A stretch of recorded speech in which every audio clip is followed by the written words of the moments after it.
Welcome to Lynn Cullen Live. Talk radio without the static.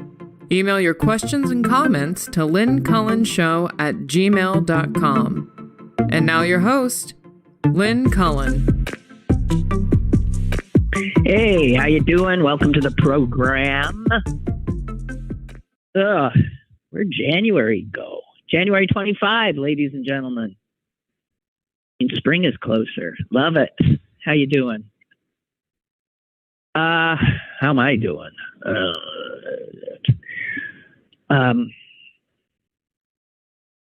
I got such a sympathetic response the other day. I had met somebody and they didn't know me from Adam, and they were asking what I did, and I told them, and then they said, "Oh, well, what's your show about?"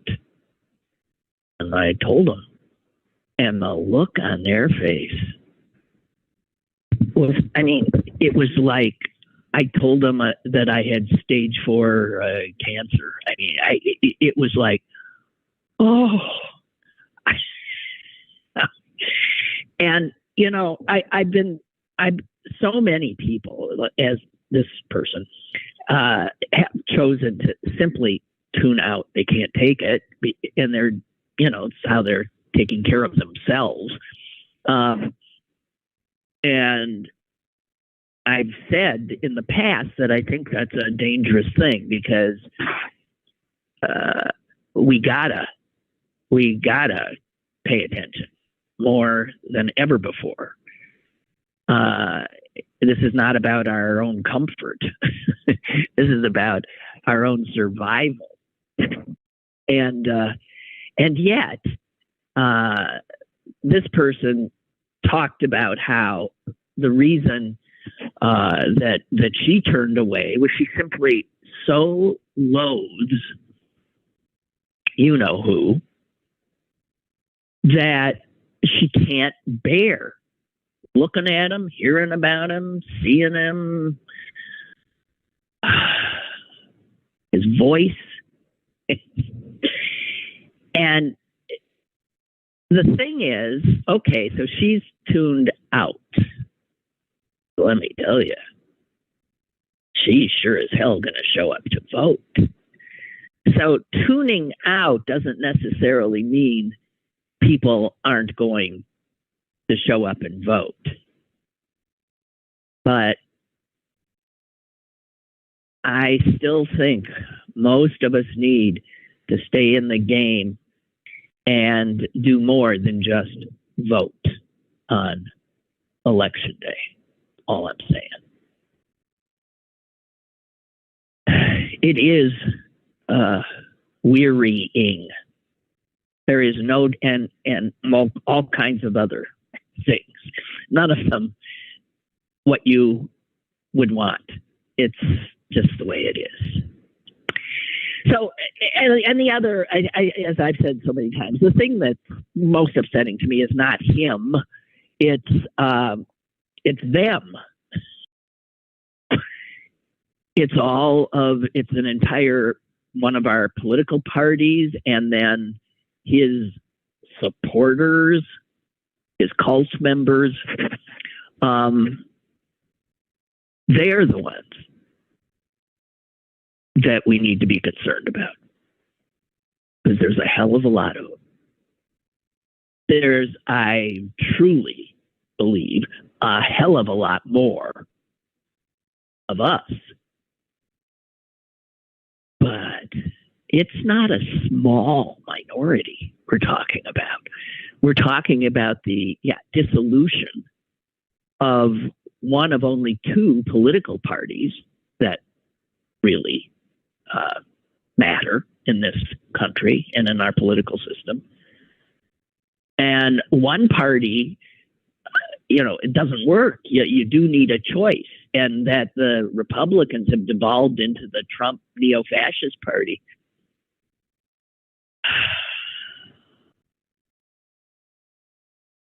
I saw a great, speaking of neo-fascists, I saw a great magazine cover. I think it's somewhere in some European publication. And the cover is that horrible face of you-know-who fills the entire frame. And then under the nose of the face, between the nose and the upper lip, there's just two words, one on top of the other, printed. And they say, never again. But by virtue of where they're placed and the fact that they're both the same length, they create a Hitlerian mustache. It's,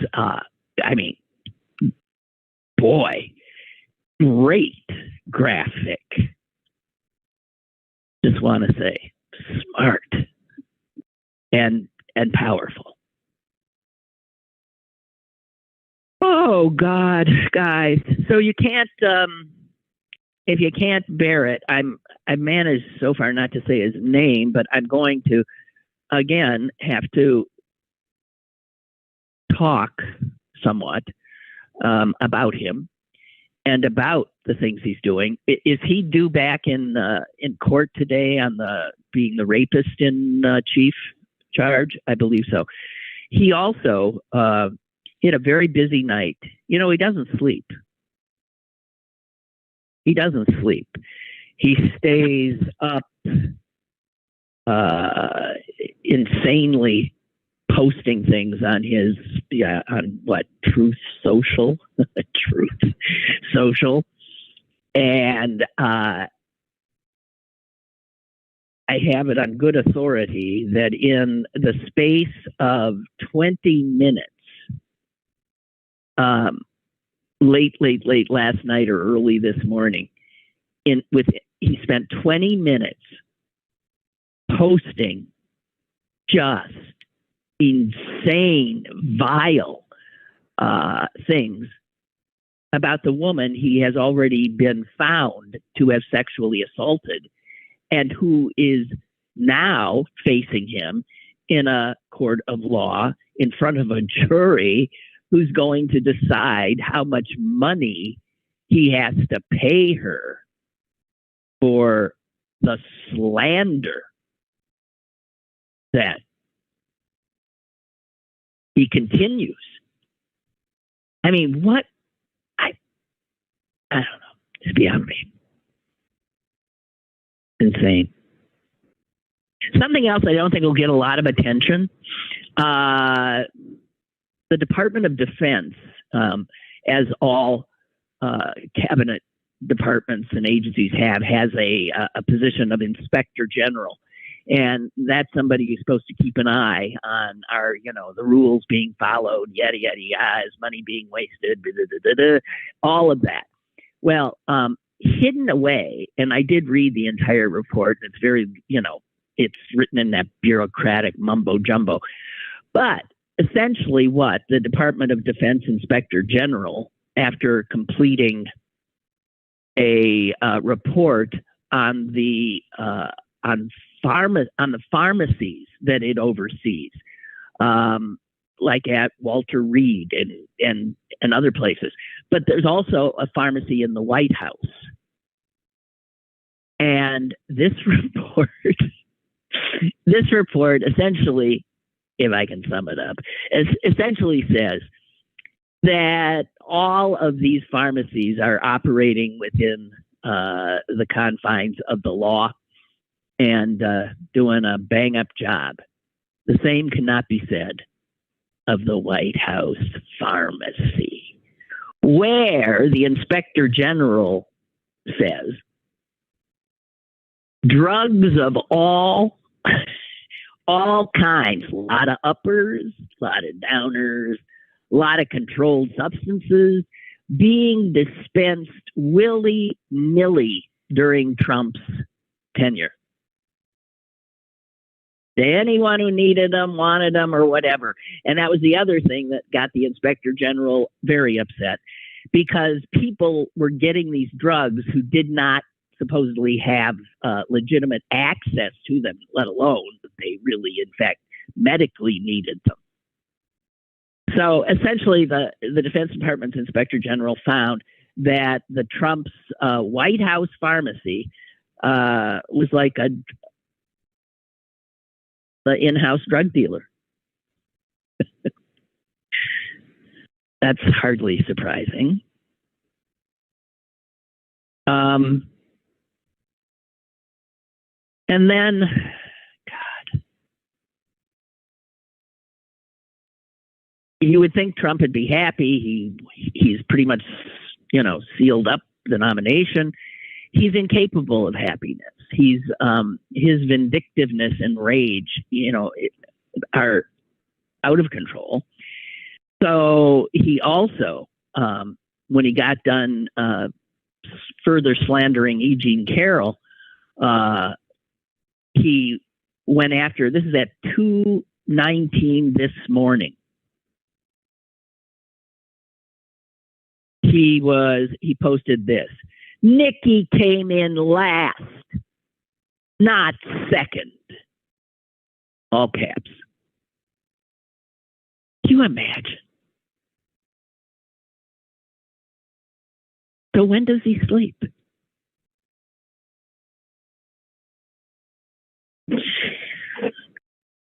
And how is he still standing? Drugs. He's on drugs. He's on some heavy duty drugs. It's one of the reasons, I think, not just, for like possible dementia, but the word salad crap. I mean, his brain, first of all, is not rested at all. And then he's addled, either pharmaceutically. He has phony ups, and probably needs downers to get any sleep at all. I don't know. So then he put out on Nikki Haley what sounds like, which is clearly a threat. Again, he warned her about continuing to attack him and to run against him.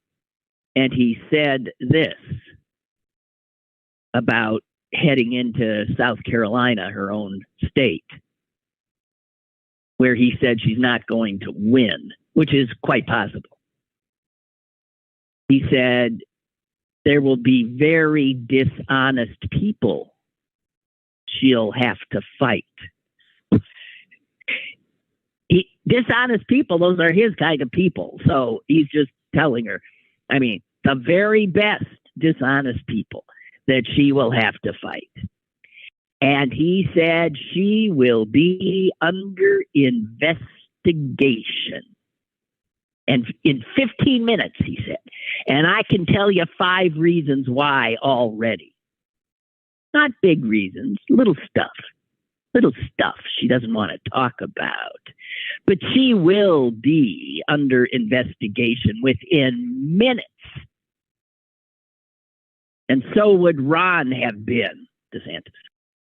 But he decided to get out.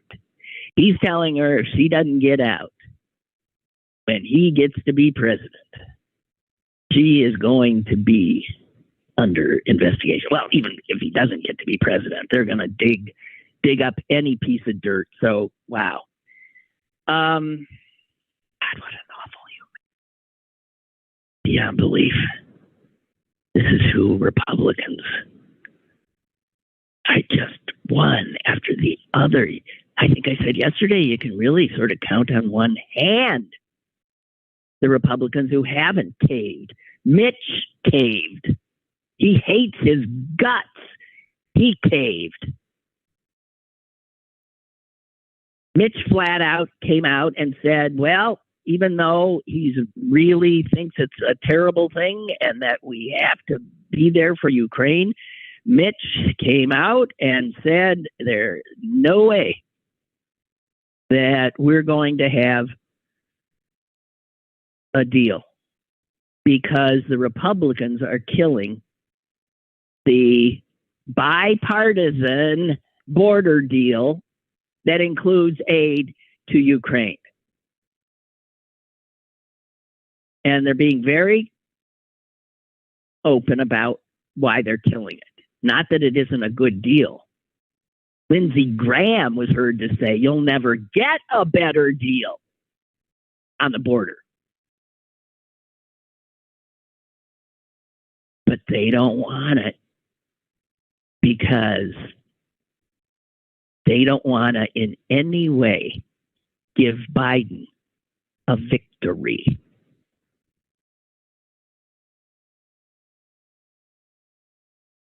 If there's any rational Republicans still out there, they want this deal. They know we need this deal, but the terror of you-know-who is so great that they will not cross him. And he's the one who said no deal.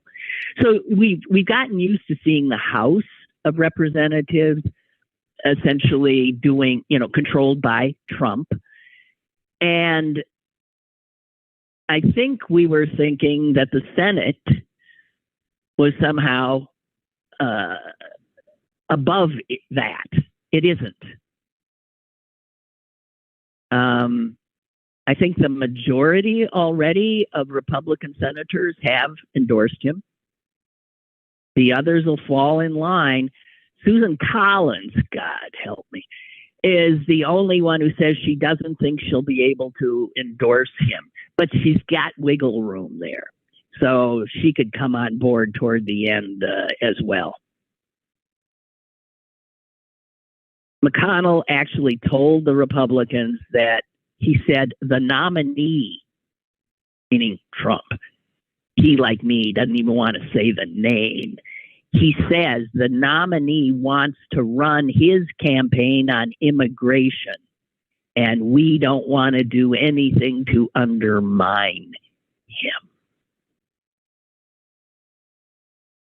Oh, my God.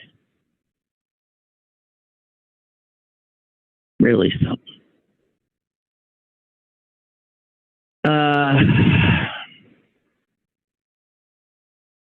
Another Trump post this morning. Nikki Birdbrain Haley, very bad for the Republican Party and the country. Anybody that makes a contribution to Birdbrain from this moment forth will be permanently barred from the MAGA camp. We don't want them, and we will not accept them. Oh, Jesus, God. Oh, okay. So there's that. Am I done with that now? I have to tell you, I am in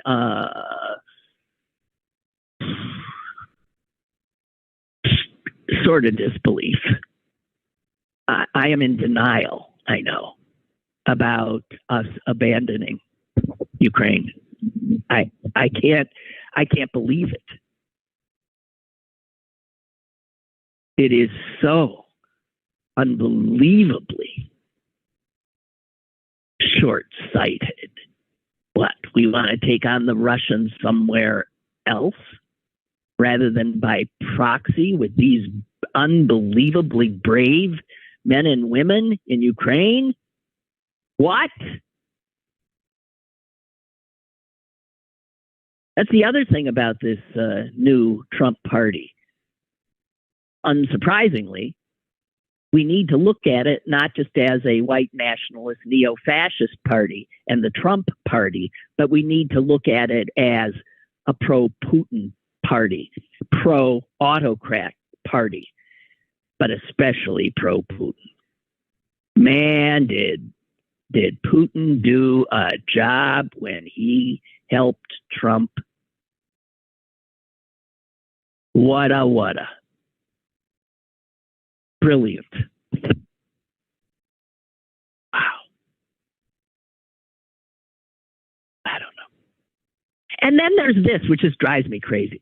There's this, the polls that show that when you ask brilliant Americans, who would you rather have run the economy? They choose Trump. They choose Trump. What are they thinking? Are they even slightly aware that the United States is like the only country that managed to dodge a recession? Did they see that the economy is growing, that consumers are spending? All this dark talk of recession, not. And that his infrastructure bill created unbelievable numbers of jobs.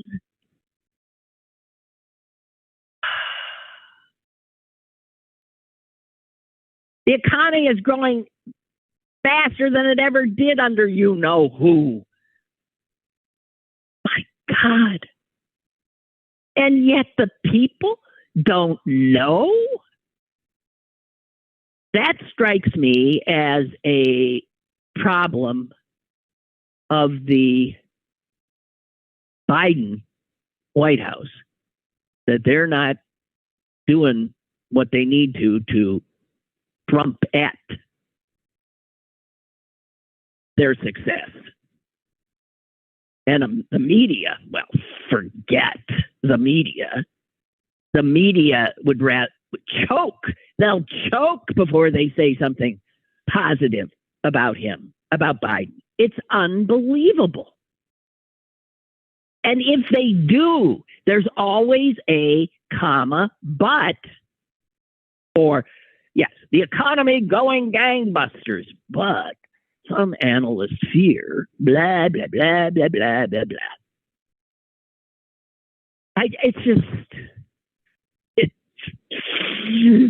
It's maddening. Maddening. I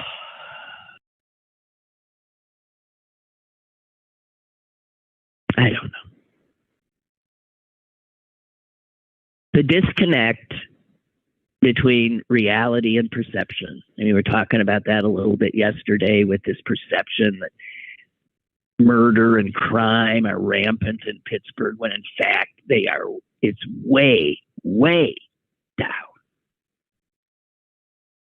I don't know. What do you do? And I don't know what you do.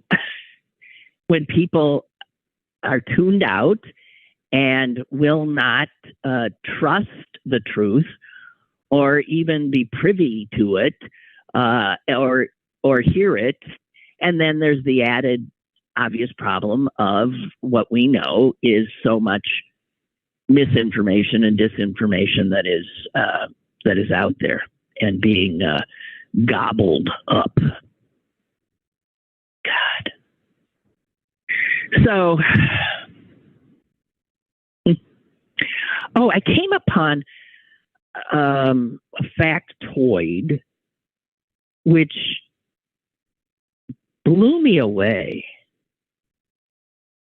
And this is from the Journal of the American Medical Association.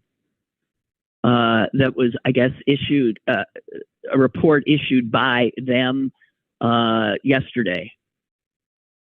And it estimates that in the 14 states that immediately outlawed abortion after the Supreme Court Dobbs decision, which was in June, it will be 2 years. So for a year and a half. But they said in the 14 states that immediately outlawed it, 64,565 women became pregnant after being raped. I stopped in my tracks. What? Okay. So in a year and a half, in 14 states, I don't know, I'm going to divide 14 into 64,565 women were raped.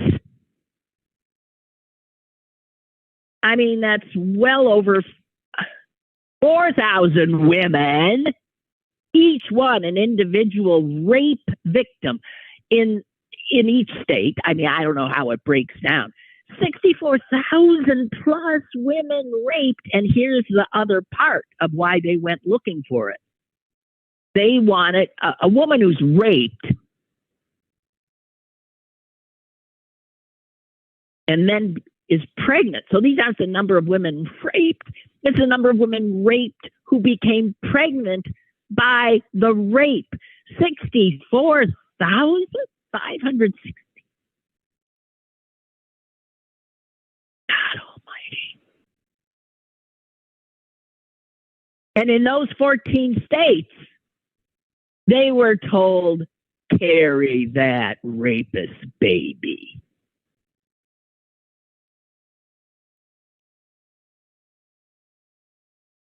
And a whole bunch of them did. They don't have the exact numbers, but they said this they could see.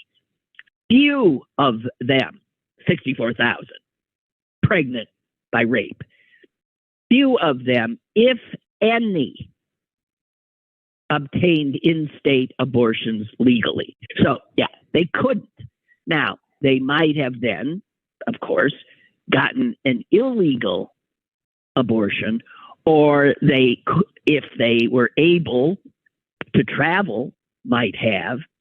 But you got to figure that. I have to say that sometimes I come upon things and I can't even take them in. I can't take that level of rape in, because that's not just the rapes. That's the rapes that resulted in pregnancy. 64,000?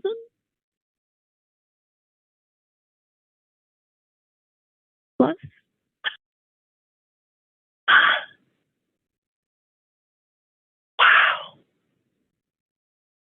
Wow. Okay. On to something that I read today that I just thought was just beautifully written. And it's a guest op-ed by two women whose names you'll recognize in the Washington Post. The names are Chris Evert and Martina Navratilova. Okay.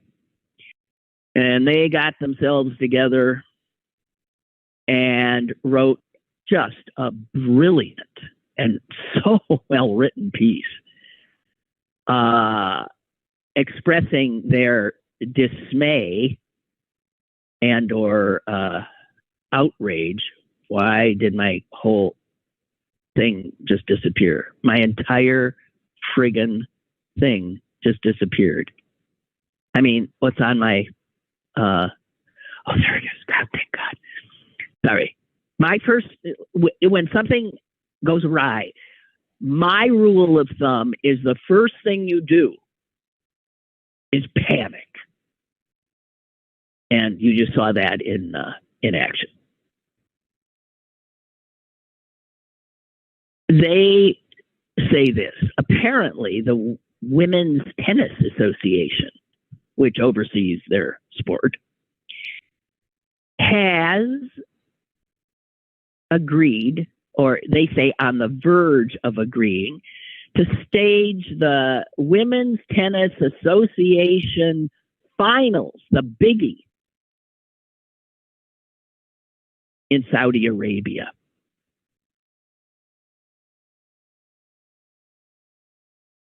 And I'll just read like one paragraph here. We fully appreciate the importance of respecting diverse cultures and religions. It is because of this, and not despite it, that we oppose the awarding of the tour's crown jewel tournament to Riyadh. The WTA's values sit in stark contrast to those of the proposed host country. Not only is this a country where women are not seen as equal, it's a country where the current landscape includes a male guardianship law that essentially makes women the property of men. A country which criminalizes the LGBTQ community to the point of death sentences. A country whose long-term record on human rights and basic freedoms has been a matter of international concern for decades. And they go on and on and on. And they say, obviously, there's money being dangled. Obviously. You give up your principles, and you've seen sporting organizations after sporting organization going to these countries that treat women like dirt. But for the Women's Tennis Association to do it is, and as Chris Everett and Martina I can never say her name, say, they're doing it for the sake of cash. It's got to be the only reason.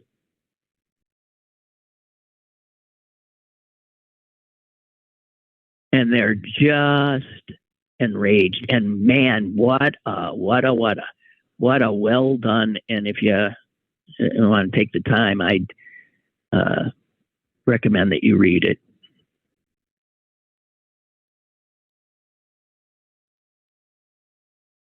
Margaret obviously wants me to change the subject. Who are you favoring for football? Well, when my teams aren't in it anymore, I lose some level of interest, so I don't care. But I would say the two teams that I would like to maybe see continue on are the teams that haven't been there in a long time. And that sure as hell ain't the Chiefs, and it sure as hell ain't the 49ers. So that leaves me with, sorry, Pittsburgh, I know it seems incomprehensible, but it leaves me with, the Ravens and the Lions, Detroit and Baltimore. And I would imagine that my guess is that it's going, I don't know. I think the Ravens are going to be in. I do. I think they're awesome. I think the 49ers are vulnerable because of how Packers played them. And Detroit, never know. And my God, Mahomes and Kansas City, I mean, they're extraordinary. I have no idea. So, but of the four still standing, that's, I guess, who I'm rooting for. But as I said, I just don't care that much if I don't have a team in the game, which I'm sure a lot of you can understand. I mentioned Charles Osgood the other day, his passing, and don't know. Did I get into the Apostle Q thing? I don't think I did. I got this delightful note from my friend Pat, who the obit did talk about the fact that it mentioned that he had done this brilliant thing on Apostle Q. Do you know what that is? Well, he Osgood he credits William Rukeyser of Money magazine for discovering Apostle Q when he was, for some reason, going through some, dense form put out by the Census Bureau. And he found that the Census Bureau had come up with this term. Well, it's actually an acronym, but if you pronounce it, it comes out Apostle Q. It came up with a term for persons of opposite sex sharing living quarters. Apostle Q. So, when the census comes, they want to know who's in the household, how are you related, yada, yada, yada, that kind of thing. And since now, and this was, I think, from the 1980, there was a lot more of, people living in sin. And no one knew what do you call somebody? So Osgood took off on that. It was something needing a word. Because how do you introduce, he says, at a party, say, the person with whom one is living, but you're not married. You can't say roommate, lover, boyfriend, girlfriend, dated, he says, my friend, my fiance. No, it's ambiguous and suggests an engagement. There's no word. But the Census Bureau, some bureaucrat, damn it, came up with the word so that you can introduce that person at a party as, this is, fill in the blank, my Apostle Q.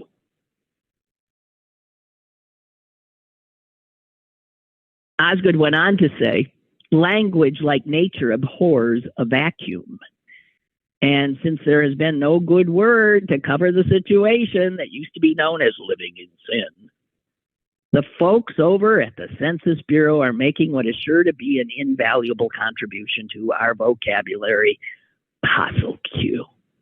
It's simple, it's non-judgmental, and he says, and in its own way, sort of poetic. And then he wrote a poem, which Charles Osgood often did, resulting in, delightful little pieces of verse. And I'll share it with you now. Come live with me and be my love, and we will some new pleasure prove of golden sands and crystal brooks with silken lines and silver hooks. There's nothing that I couldn't do if you would be my Apostle Q. You live with me and I with you, and you will be my Apostle Q. I'll be your friend and so much more. That's what Apostle Q is for. And everything we will confess, yes, even to the IRS. Someday, on what we both may earn, perhaps we'll file a joint return. You'll share my pad, my taxes, joint. You'll share my life up to a point. And that you'll be so glad to do because you'll be my Apostle Q. Come live with me and be my love and share the pain and pleasure of the blessed continuity, official possulcuity. And I will whisper in your ear that word you love so much to hear. And love will stay forever new if you will be my possulcu. Isn't that great? So my friend Pat, who, why can't I find it, Pat? Was just delighted by that. And she put it to music. It's a song I have heard, and it's a riot. In fact, she played it, and we sang it at one of my family celebrations.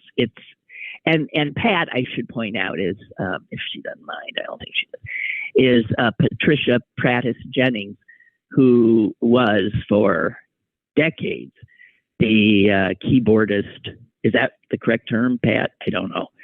The keyboardist for the Pittsburgh Symphony. So, like, she can, create ditties. So she wrote the song, put it to music, and she sent it to Charles Osgood. And she wrote me yesterday, and she said that Osgood wrote back to her thanking me, and she says, and advising me that when and if I used it, I should refer to him as Charles Osgood Wood, which was his birth name. That is true. I noted that in the obit too, but why would he? Nobody knew him as Charles Osgood Wood. He's the one who dropped the wood when he got into media. Thought Charles Osgood, or maybe there was a Charles Wood. I think that's what it was. There was already a Charles Wood around. Whatever. But yeah, Pat put that to music. Won't you be my possulcu? And that was the first time I had heard of it when she first shared her song with me. It's a riot. Well, as the poem is. So thank you for that, Pat. Won't you be my possulcu? I want to share something with you that I found so powerful. I'm wondering, I'm not going to read it all. It was printed Sunday in the Times, so maybe a lot of you did see it, but maybe you didn't bother to read it. After I read it, I felt like it changed me. I mean, made me a better person. And the headline is 2 Lessons from an Ancient Text That Changed My Life. And I read it and I felt like, yeah, this is kind of life changing. And for me, especially, it was suggesting that I be different than I usually am in such a wonderful way that I'll read some of it. It's written by an amazing woman. This is the second thing I've read that she's written in the last few months. She's a rabbi in California. Her name is Sharon Brous or Bruce. I don't know how she pronounces it, Brous. And she says this, if you'll allow me.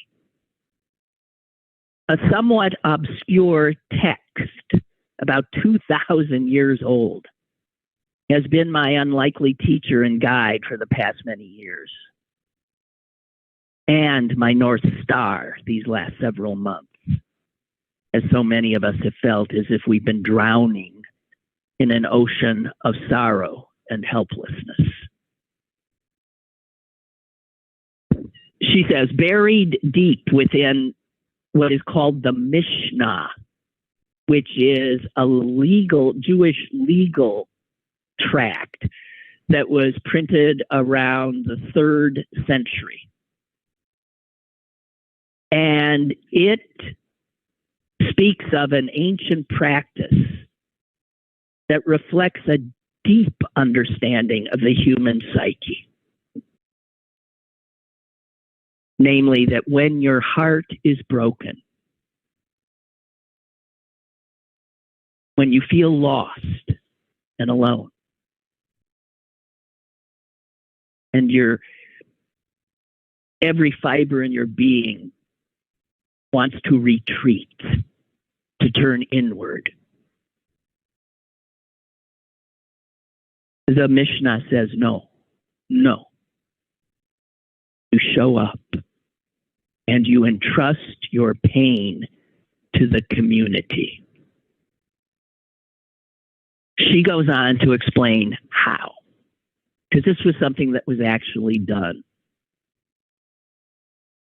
by Jews in Jerusalem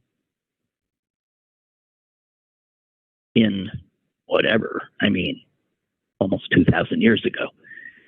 The text, she says, describes a pilgrimage ritual from the time of the Second Temple. Several times each year, hundreds of thousands of Jews would ascend to Jerusalem. If you've never been there, Jerusalem, you walk up. You've heard of the Temple Mount. You walk up. And the second temple, what is left of it is that wall. For Jews, a very holy wall. The Wailing Wall is what we call it. So when the temple was still standing, and this would be before Muslims built their huge, why am I blanking on that amazing structure? Above, it actually sits above the wall, because I don't think Islam existed yet. But several times each year, hundreds of thousands of Jews would ascend to Jerusalem, the center of Jewish life. They would climb the steps of the Temple Mount and enter its enormous plaza, and it is, turning to the right, circling counterclockwise. Meanwhile, the broken-hearted, people who'd lost someone dear to them, whatever reason, the broken-hearted would make the same ritual walk, but they would turn to the left when they entered, and they would circle in the opposite direction, every step against the huge current of most of the people going counterclockwise. And each person who encountered one of these people in pain walking the opposite way was expected to look into their eyes and ask, why does your heart ache? What happened to you? And then they would offer a blessing when the person answered. May the Holy One comfort you. You are not alone. And then they would continue to walk until the next person approached. And she goes on to say this. This timeless wisdom speaks to what it means to be human in a world of pain. This year, you walk the path of the anguished. Perhaps next year, it will be me. I hold your broken heart, knowing that one day you will hold mine.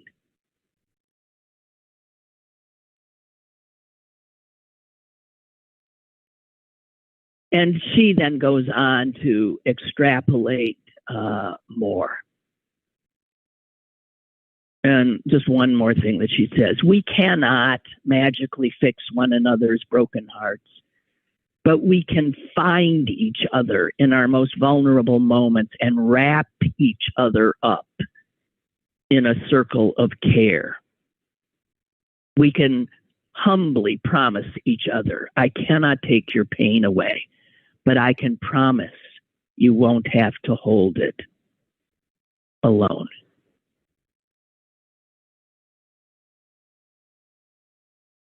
And, after I'm somebody who turns inward. And even when people are in pain who I love, I often feel like I don't know what to say or do. And this makes clear, just be there. Just be there for them. So if it's even, a touch of your hand or a quick email or a call or whatever, and for the grieving to open themselves up to this. And we were talking the other day about, this is all about community. The community cares for one another. And we were talking about how, unfortunately, our American culture is not much about community anymore. And it's funny little communities. And she goes on to talk about, people who see community as almost kind of a tribalism, which can be not good. But to be open to others, really, really important. Okay, I'll read our last paragraph, maybe. We desperately need a spiritual rewiring in our time. Imagine a society in which we learn to see one another in our pain, to ask one another, what happened to you? Imagine that we hear one another's stories, say amen to one another's pain, and even pray for one another's healing. I call this the amen effect. Sincere, tender encounters that help us forge new spiritual and neural pathways by reminding us that our lives and our destinies are entwined. Because ultimately, it is only by finding our way to one another that we can ever begin to heal. Okay, I'm just leaving that there.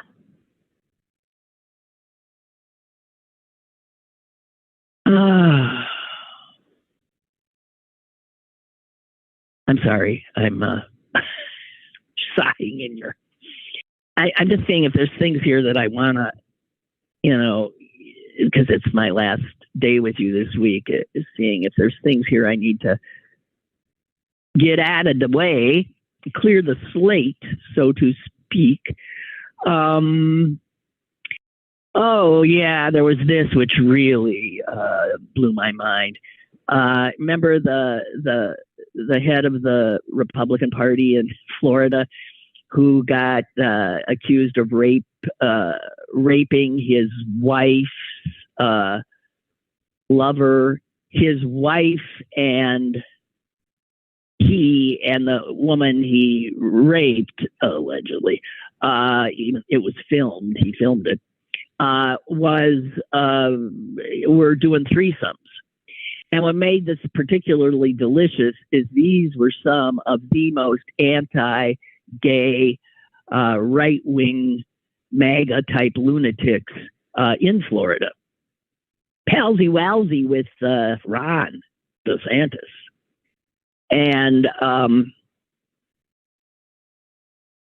she was a co-founder of that wonderful group that's banning all the books left, right, and center. Moms for Liberty, is that what their name is? She, who likes threesomes, was one of those. You can't even wrap your head around it. Anyway, she, by the way, sits on a school board as well. And all the other members of the school board voted to oust her. And she refuses to leave. I mean, shameless. Anyway, it says here that the Sarasota police will not charge him with rape because they watched the video and they didn't think it rose to rape. It looked too consensual to them. So anyway, he's, I guess, off the hook. I don't know. Unbelievable. And the other thing that's unbelievable, again, Republicans being Republicans, is coming out of, shock, Texas, where this poor high school kid, Daryl George, his name is, such a nice looking kid. He's so handsome. Anyway, he's been suspended from school for a long time now because of the way he wears his hair. The school says it's not proper. It's black hair worn in, I don't even know, a braided kind of a thing, which he then curls up and puts on top of his head. It is not. Anyway, the superintendent refuses to let this kid go to school, even though there's a law called the Crown Act. Is this a federal law? I think it is. Or maybe it's even passed in Texas. And it's about that you can't discriminate against people for their hair. And the friggin' superintendent took out a full-page ad in the Houston Chronicle talking about why he was in the right. And one of the things he said in that ad is so unbelievable that I need to share it. He said, being an American requires conformity. Wow.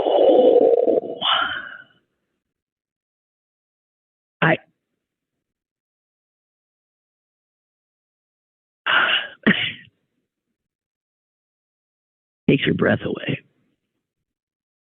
It does. Takes your breath away.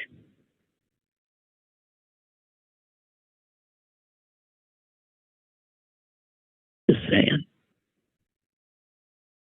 Okay, I think that's about it. I think that's pretty much. Well, there's this thing I've been carrying for a long time, and I think I'll save it for Susan. It was from the Washington Post, advice columnist Carolyn Hacks, and its headline, "What makes parents so annoying, even to their middle-aged children?" And since I now have essentially a middle-aged child. What's middle-aged? Well, he's not quite there, but he's getting there. Jesus.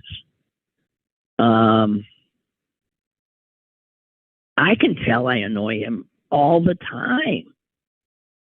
I mean, I tiptoe around thinking, and I am a very sort of not, pushy. I'm not a helicopter. I'm not and I still annoy him. I can see that.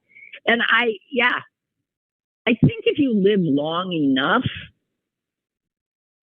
I'm trying to think, does my mom still annoy me? It doesn't seem right, but not a little, maybe, who knows? But okay, that's it for me, guys. Hey, enjoy the warmer temps. Yeah. And I guess that's all I have to say. You often start with the weather, you end with the weather. Something we all have in common. I thank you very much. Have a good weekend, and I'll talk to you again on Monday. Bye-bye.